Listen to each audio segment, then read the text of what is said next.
There is a quiet assumption that shapes almost everything you believe. An assumption so deep that questioning it feels almost immoral. It is the belief that truth is stable, that it exists independently of us, that it waits patiently to be discovered, like a buried artifact, untouched by politics, untouched by power. But what if that belief itself is a lie? What if truth is not something we uncover, but something we manufacture? What if what you call reality is not a mirror of the world, but a product of authority, repetition, and control? History is filled with moments that should make us uncomfortable. Times when entire civilizations were absolutely certain they were right. Not uncertain, not debating, certain. There was a time when it was true that kings ruled by divine command. A time when it was true that women were biologically unfit to think rationally. A time when it was true that slavery was natural, moral, even necessary. A time when it was true that mental illness was possession by demons. A time when it was true that the earth stood still at the center of the universe. These were not fringe beliefs.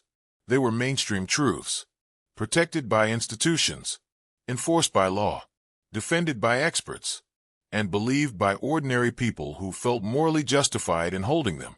This is where the discomfort begins, because if entire societies can be so certain and so wrong, what does that say about the truths we cling to today? We like to imagine that truth progresses cleanly, that humanity slowly sheds ignorance and moves closer to objective reality. But history does not look like a straight line. It looks more like a series of abrupt reversals. Ideas once considered dangerous suddenly become obvious.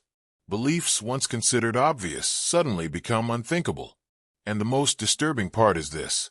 These shifts rarely happen because of new evidence alone. They happen because power changes hands. There is something psychologically reassuring about believing that truth is neutral. It allows us to trust institutions without anxiety. It allows us to believe that authority figures know something we don't. It allows us to feel safe inside shared beliefs. But safety comes at a cost. Because once truth becomes sacred, questioning it becomes heresy. Dissent stops being curiosity and starts being deviance. And disagreement turns into danger. Ask yourself this. Why does every society punish certain ideas more than others? Why are some questions welcomed while others are treated as threats? Why does disagreement sometimes provoke not debate, but moral outrage? The answer is not simply ignorance. It is not always malice. Often, it is something far more subtle. Truth gives structure to power, and power protects the truths that sustain it.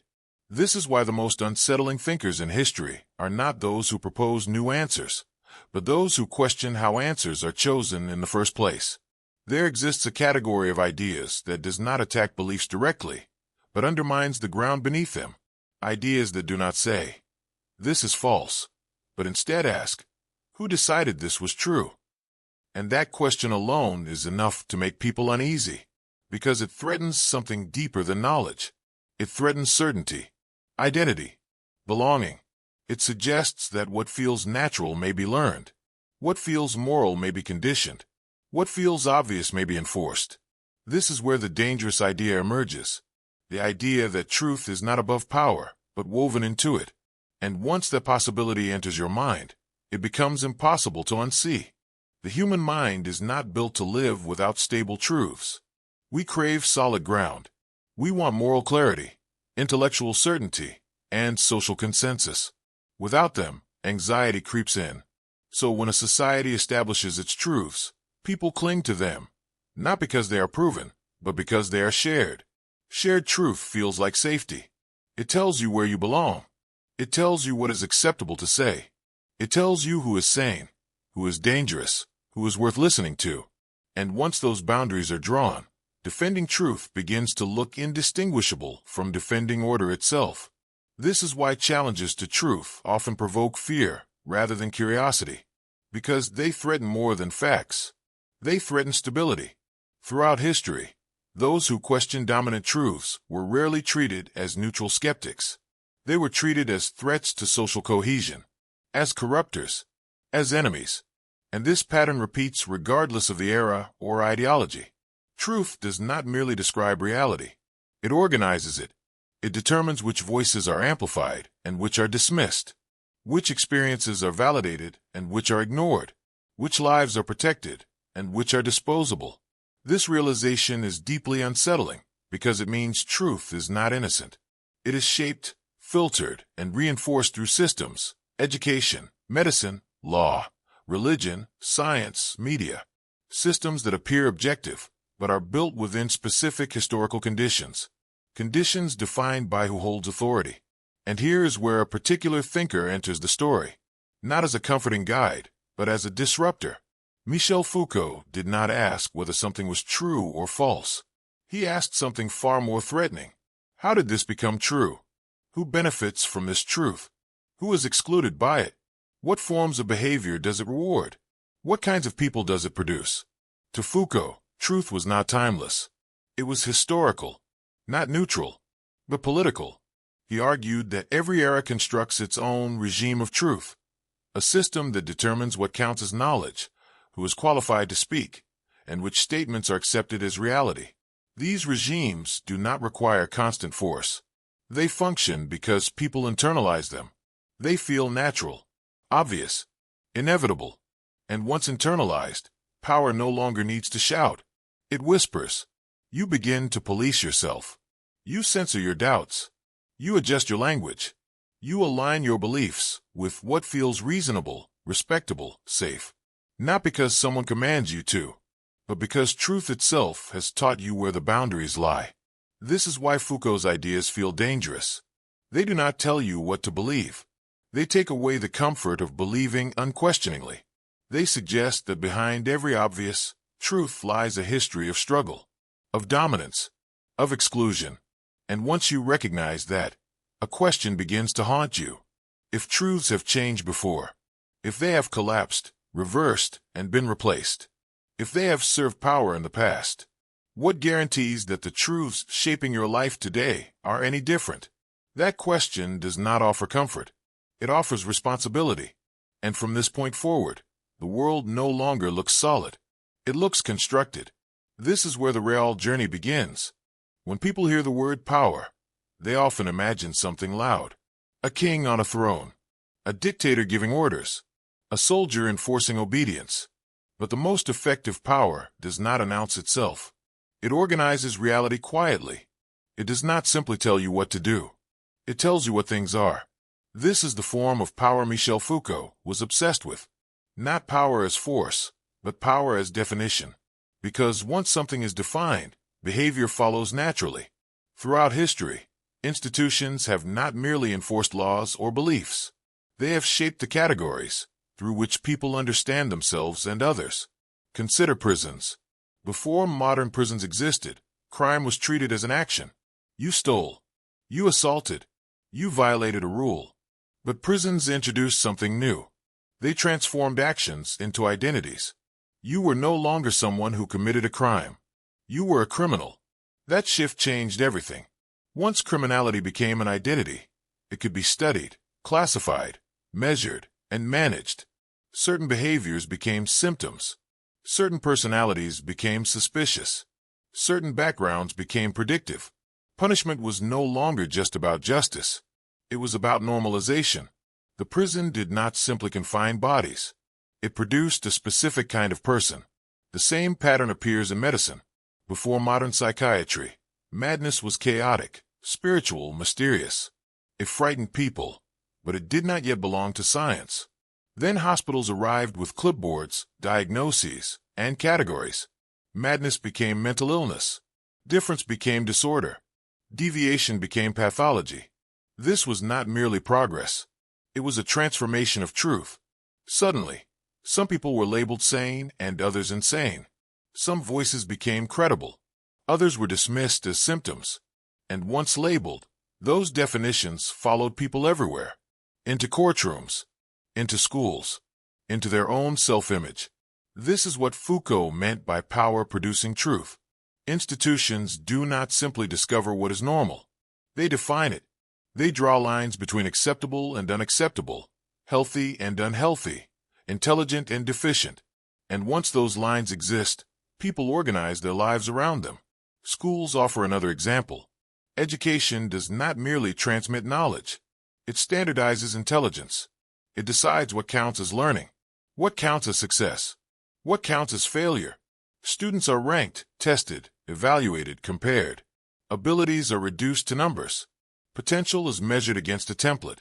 Over time, these measurements feel objective, scientific, neutral, but they are built upon assumptions about what kind of person society values. Those who fit the mold are praised. Those who do not are corrected, or quietly excluded. This process feels benevolent. After all, it is framed as improvement, as opportunity, as guidance. But beneath the language of care lies something deeper. Power does not always punish. It trains. And when training works, control becomes invisible. This is why Foucault rejected the idea that power only represses. He argued that modern power is productive. It produces knowledge. It produces norms. It produces identities. And most importantly, it produces obedience that feels voluntary. To understand how truths evolve, Foucault introduced a method that unsettled traditional philosophy. Instead of asking whether an idea was true, he asked how it became acceptable. This approach was not about judging the past. It was about revealing the mechanics behind belief. He called it genealogy, a way of tracing ideas not to timeless reason, but to historical struggle, to accidents, to power shifts, to institutional needs. Take morality. We often imagine moral values as universal truths, slowly refined over time. But genealogy tells a different story. It shows morality changing as power changes. What was once considered virtuous becomes immoral. What was once condemned becomes celebrated. Not because humanity discovered deeper truth, but because societies reorganized themselves. Sexuality offers one of the clearest examples. For centuries, sex was regulated through religious confession and moral law. Later, it was regulated through medicine and psychology. Desire was no longer sinful. It was diagnosed. People were categorized by their desires, labeled, studied, managed. This did not liberate sexuality. It redefined it. Once defined, it could be monitored. Once monitored, it could be controlled. And because this control operated through expertise rather than punishment, it felt progressive. This is the recurring pattern. Each new regime of truth presents itself as more humane, more rational, more scientific than the last. And in many ways it is. But it also introduces new forms of control, new norms, new exclusions. This is why obedience often feels like morality. When rules are embedded into truth itself, following them feels like virtue. Questioning them feels irresponsible. People internalize expectations long before anyone needs to enforce them. They adjust their behavior, their speech, their desires, not because someone is watching, but because truth has taught them what is normal. Objectivity, in this sense, becomes an illusion. Facts are real. But which facts matter, how they are interpreted, and what conclusions are allowed are shaped by authority. Truth survives not because it is accurate, but because it is reinforced, repeated in textbooks, validated by credentials, protected by institutions. Once embedded, it feels inevitable, until it collapses. And when it does, people look back and ask how they ever believed such things. They forget that their certainty once felt just as natural. This is the final discomfort Foucault leaves us with. Truth is not fragile. It is resilient, but its resilience comes from power, not purity. When power changes, truth reorganizes itself. New categories emerge. New experts speak. New norms feel obvious. And the cycle begins again. The unsettling realization is this. If truth has always been manufactured through systems of power, then the truths shaping your life today are not outside history. They're inside it. And that means they are not permanent. They are provisional, held together not by inevitability, but by authority. This understanding does not tell you what to believe. It tells you to be alert, because the most effective power is not the one that lies to you. It is the one that tells the truth so convincingly that you stop asking who it serves. In the modern world, power rarely tells you what to believe. It simply decides what you're most likely to see. This is the great illusion of our age. We feel freer than ever, more informed, surrounded by endless perspectives, opinions, and data. And yet, never before has truth felt so fragile. There was a time when authority looked obvious. A single voice spoke, and others listened. Truth came from the pulpit, the throne, or the state. Today, authority wears a different mask. It calls itself neutrality, expertise, data, consensus. Instead of commanding belief, it manages visibility. You are not forced to agree. You are guided toward certain sources, certain narratives, certain interpretations that feel reasonable, informed, and safe. And the process is so subtle that it feels like your own choice. This is how modern power operates. Not by silencing truth, but by curating it. Experts play a central role in this system. Expertise is necessary. Complex societies depend on specialization. No one can know everything.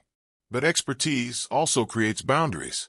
It decides who is qualified to speak and who is not, which opinions are responsible and which are dismissed as dangerous, ignorant, or irrational. Language becomes a gatekeeper. Those who speak fluently in institutional terms are heard. Those who do not are filtered out, regardless of what they are saying. Over time, legitimacy attaches itself not to ideas, but to credentials. Truth begins to sound a certain way, look a certain way, come from certain places. And once that pattern is established, questioning it feels reckless. Media amplifies this effect. News does not simply report reality. It frames it. It decides what matters, what is urgent, and what can be ignored. It turns events into narratives, conflicts into spectacles, and uncertainty into simplified moral drama. This is not always manipulation. Often it is structural. Attention is limited. Outrage travels faster than nuance. Fear holds focus longer than complexity. So stories adapt, not necessarily to deceive, but to survive. And as they do, they shape perception. You begin to feel that certain topics are everywhere. Others disappear. Certain viewpoints feel dominant.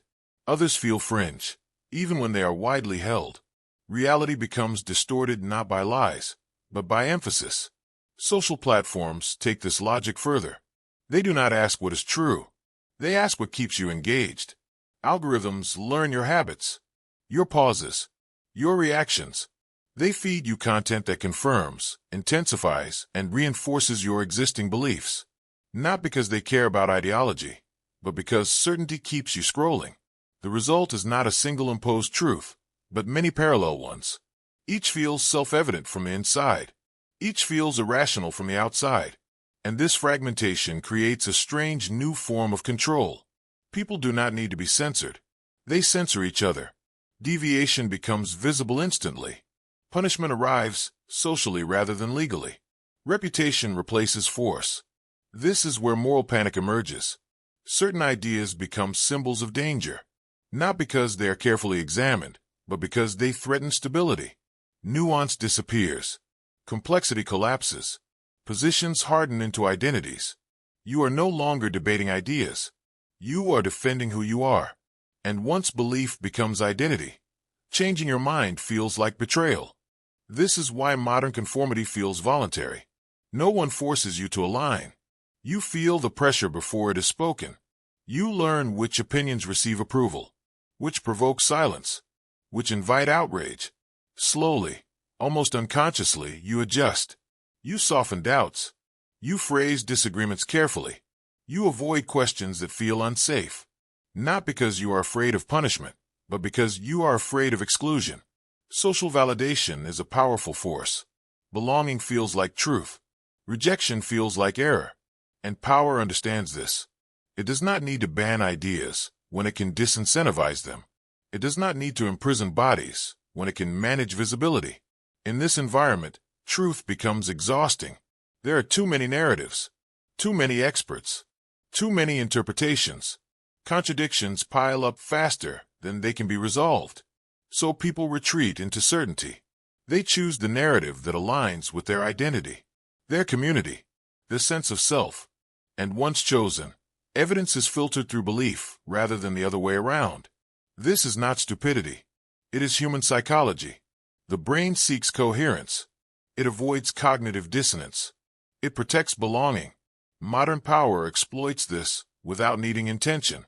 Truth becomes something you feel rather than something you verify. Cancel culture, ideological conformity, and manufactured consensus are not conspiracies. They are emergent properties. They arise when reputational systems replace legal ones, when visibility becomes currency, when moral certainty spreads faster than understanding. Silence becomes safer than skepticism. Agreement becomes easier than inquiry. And gradually, thought narrows, not because alternatives are forbidden, but because they feel socially costly. This is the final transformation of truth in the modern age. It is no longer enforced through authority alone. It is crowdsourced, maintained by peers, reinforced by algorithms, validated by metrics. Likes, shares, citations, and headlines become signals of legitimacy. And once legitimacy is quantified, dissent feels irrational. Why question what everyone else appears to accept? But this appearance is deceptive. Consensus can be manufactured through repetition, through amplification, through selective exposure. What feels like everyone is often just what is most visible. This is why modern society does not suppress truth. It overwhelms it. It floods the mind with information until discernment collapses, until skepticism feels exhausting, until certainty feels like relief. And in that exhaustion, power thrives. Because a distracted mind does not rebel. It reacts. A confused mind does not challenge structures. It clings to narratives. And a fragmented society cannot coordinate resistance. It argues with itself. This is the chilling realization. You are not simply navigating truth. You are being shaped by the systems that distribute it. Your beliefs are not formed in isolation. They are nudged, rewarded, discouraged. And the most unsettling question is not whether you are being manipulated. It is whether you can tell the difference between what you chose and what was chosen for you. In a world where truth is everywhere, clarity becomes rare. And in that confusion, power no longer needs to hide. It simply blends in.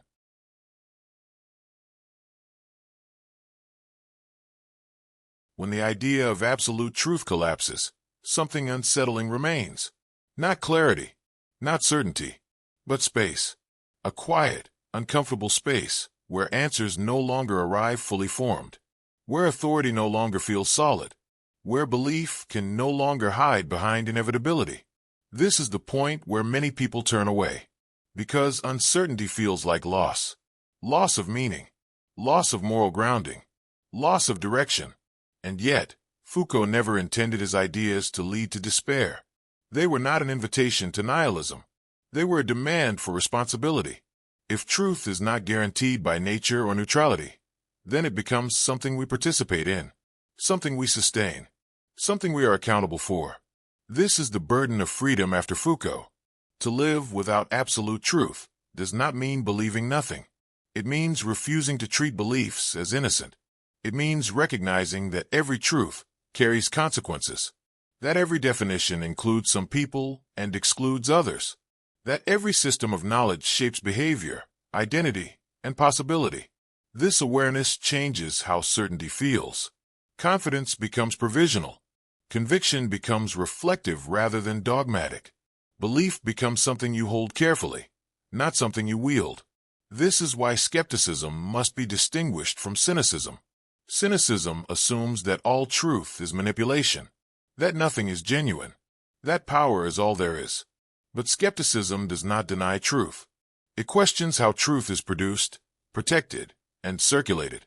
Skepticism asks who benefits. Cynicism stops asking anything at all. The difference matters, because cynicism leads to paralysis. It convinces you that resistance is pointless, that engagement is naive, that withdrawal is wisdom. But Foucault's work points in the opposite direction.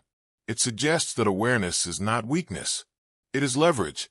When you understand that truths are constructed, you can interrogate them. When you see power at work, you can refuse to internalize it blindly. When you recognize norms as historical, you can imagine alternatives. This does not grant control over the world, but it restores agency over yourself. Freedom, in this sense, is not the absence of constraint. It is the capacity to see constraints clearly. To notice when obedience feels like morality. To notice when consensus feels inevitable. To notice when silence feels safer than thought. This kind of freedom is subtle. It does not announce itself. It rarely feels heroic. Often it feels lonely. Because questioning shared truths can isolate you. It can unsettle relationships. It can remove the comfort of belonging. But it also prevents something far more dangerous.